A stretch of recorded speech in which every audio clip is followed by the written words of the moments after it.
Hello everyone, welcome to commerce lectures. I am Neha.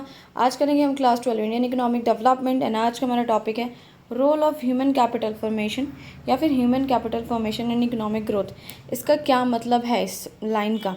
इसका ये मतलब है कि अगर हमारे देश में ह्यूमन कैपिटल फॉर्मेशन होती है, यानी ऐसे लोग होते हैं जो पढ़े लिखे होते हैं, जिनके पास नॉलेज होती है, स्किल्स होती है कुछ, तो इससे हमारी इकॉनमी कैसे ग्रो करती है, हमारे देश का कैसे फ़ायदा होता है।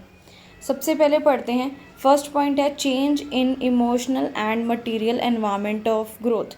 हमारे देश में इमोशनल एनवायरनमेंट और मटेरियल एनवायरनमेंट दोनों ही ग्रो करते हैं अगर ऐसे लोग होते हैं जो एजुकेटेड हैं और नॉलेजेबल हैं। तो सबसे पहला है इमोशनल एनवायरनमेंट में कैसा चेंज आता है हमारे इमोशंस में।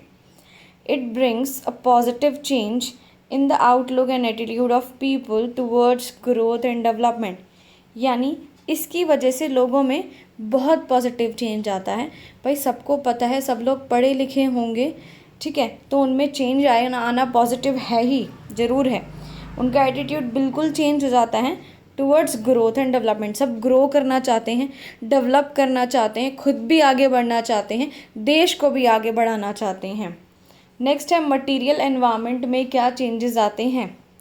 देखो, as society possesses higher number of skilled workers. देखो, अगर हमारे देश में बहुत ज़्यादा स्किल्ड और ट्रेंड वर्कर्स होंगे, ठीक है, सबके पास कुछ ना कुछ स्किल्स होगी, तो क्या होगा? Actual growth and development in the economy.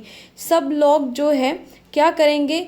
नौकरियां करेंगे, प्रोडक्शन प्रोसेस में हाथ बटाएंगे और हमारी जीडीपी बढ़ाएंगे, जिससे हमारा देश आगे बढ़ेगा, ग्रो करेगा। Next, higher productivity. देखो, ज़्यादा मतलब प्रोडक्टिविटी से इधर मतलब है कि ज़्यादा प्रोडक्शन होना और कम कैपिटल में, ठीक है।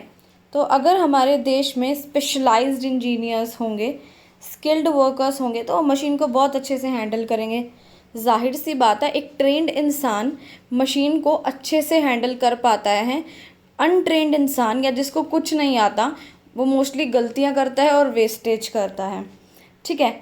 बहुत बेहतरीन यूज़ करेंगे हमारे रिसोर्सेज का अगर स्पेशलाइज्ड है इंजीनियर्स, उनको बहुत नॉलेज है, बहुत एक्सपीरियंस है, ठीक है। सो क्या होगा? प्रोडक्टिविटी बढ़ेगी, है ना, अच्छा से प्रोडक्शन होगा, रिसोर्सेज कम वेस्ट होंगे, टाइम, एनर्जी, एफर्ट सब कुछ कम वेस्ट होगा। And effective utilization of physical capital, और हमारी कैपिटल का बहुत बढ़िया और बेहतरीन इस्तेमाल होगा।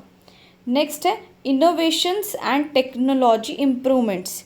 यानी अगर हमारे देश में बहुत स्किल्ड वर्कर्स होंगे तो नई नई इनोवेशंस होगी, टेक्नोलॉजी और इम्प्रूव हो जाएगी, बेहतरीन हो जाएगी। देखो, लिखा हुआ है larger the number of skilled and trend person.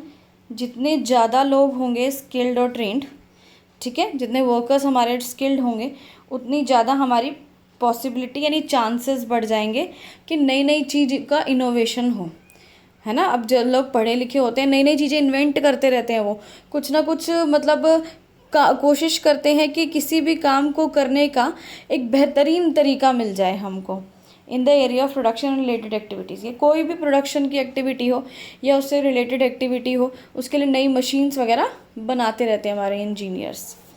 Innovation leads to growth and development, और जितना ज़्यादा इनोवेशन होगा, नई नई मशीनें आएंगी, उतना ज़्यादा हमारा देश आगे बढ़ेगा। चलो आगे बढ़ते हैं। High rate of participation and equality. यानी इसका क्या मतलब है कि अगर हमारे देश में ह्यूमन कैपिटल फॉर्मेशन होता है, यानी ज़्यादा से ज़्यादा लोग जो है पढ़े लिखे होने लगते हैं, उनके पास स्किल्स आने लगती है, एक्सपर्टीज़ आने लगती है, तो क्या होता है? पार्टिसिपेशन रेट बढ़ जाता है। यानी अब जब सब लोग पढ़े लिखे होंगे तो वो कहीं ना कहीं जो है अपना पार्टिसिपेशन देंगे, नौकरी करेंगे, खाली तो नहीं बैठेंगे। अब कोई आदमी है जिसके पास बहुत सारी स्किल्स हैं, ठीक है, वो कहीं ना कहीं तो नौकरी करेगा, है ना, बिल्कुल ऐसा धरती पे बोझ बन के तो नहीं बैठेगा, है ना। In the process of production कहीं ना कहीं जो है वो कुछ ना कुछ हमारे देश के लिए करेगा। और जितना ज़्यादा पार्टिसिपेशन होगा, यानी जितने ज़्यादा लोग जो हैं प्रोडक्शन प्रोसेस में हाथ बटाएंगे, नौकरियां करेंगे, उतना ज़्यादा इक्वालिटी आएगी सोसाइटी में। इक्वालिटी मतलब सब बराबर हो जाएंगे। जब सब नौकरी करेंगे तो सब बराबर हो जाएंगे। पीछे कौन रह जाएंगे? जो बिल्कुल खाली हैं, जिनको कुछ नहीं आता, अनपढ़ हैं, ज़ीरो हैं। नेक्स्ट और लास्ट है improve the quality of life.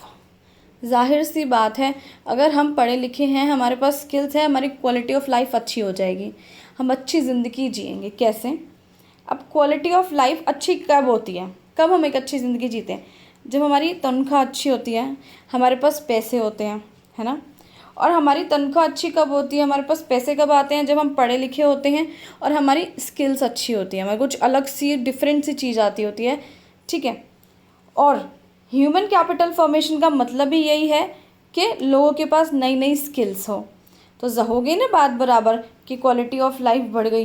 क्यों? क्योंकि अगर हम पढ़े लिखे होंगे तो अच्छे पैसे कमाएंगे, अच्छे पैसे कमाएंगे तो हमारी लाइफ की क्वालिटी अच्छी हो जाएगी, अच्छा standard of life, standard of living हम जिएंगे। इससे वीडियो खत्म हुआ। Thanks for watching this video. Please like share and subscribe.